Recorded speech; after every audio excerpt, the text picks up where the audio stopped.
Assalamualaikum warahmatullahi wabarakatuh. Perkenalkan, nama saya Dwi Putri Andriani dari Prodi Pendidikan Ekonomi kelas A. Saya di sini akan memenuhi proyek UAS dengan mata kuliah manajemen berbasis sekolah.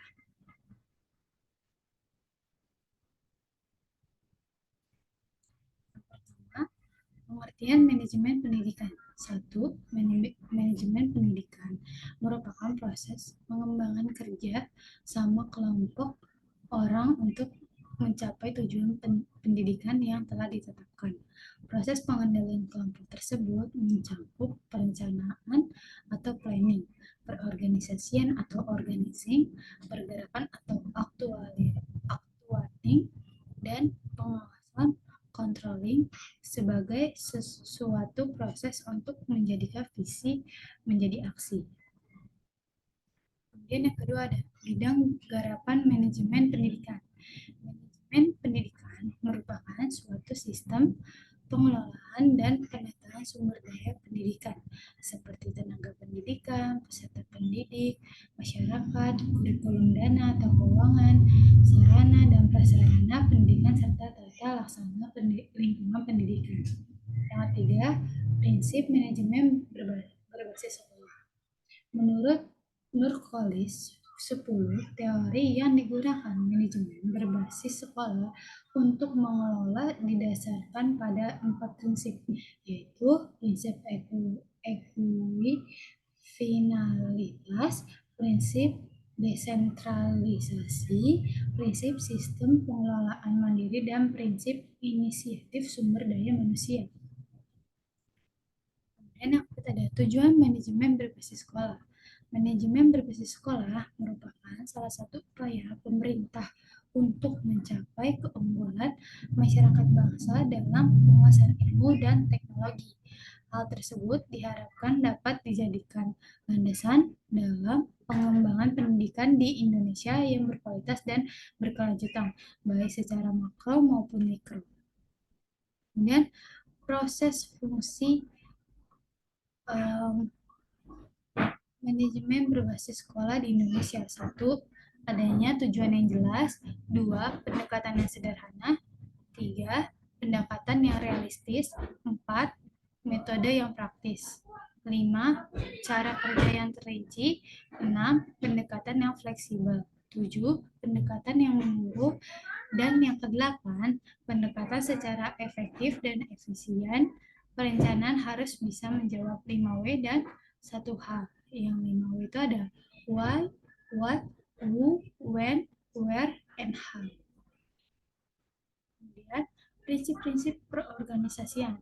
Prinsip-prinsip perorganisasian yaitu satu, adanya kejelasan tugas dan wewenang.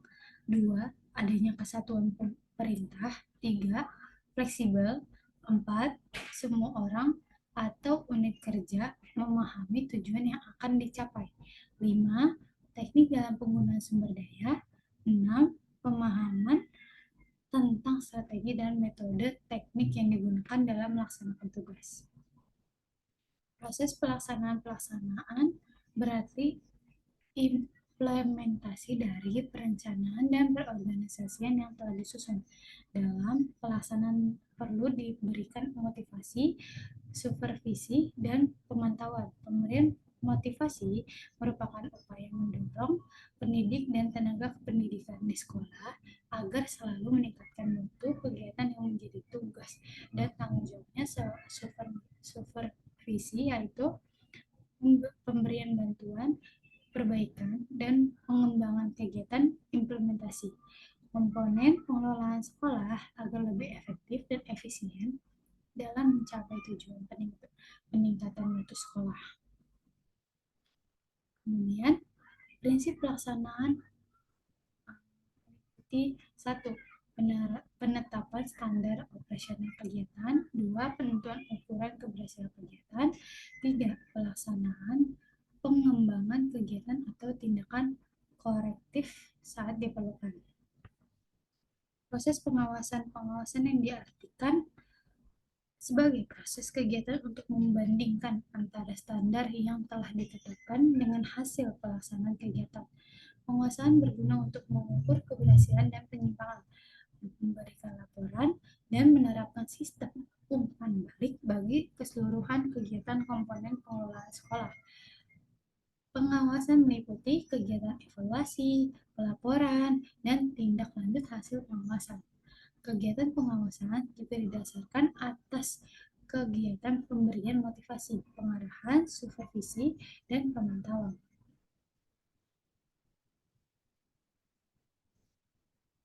Kemudian ada komponen dari manajemen komponen dari manajemen berbasis sekolah. Kegiatan MBS terdiri atas perencanaan, perorganisasian, pelaksanaan, dan pengawasan. MBS sendiri terdiri dari komponen satu, manajemen kurikulum dan pembelajaran. Kedua, manajemen peserta didik.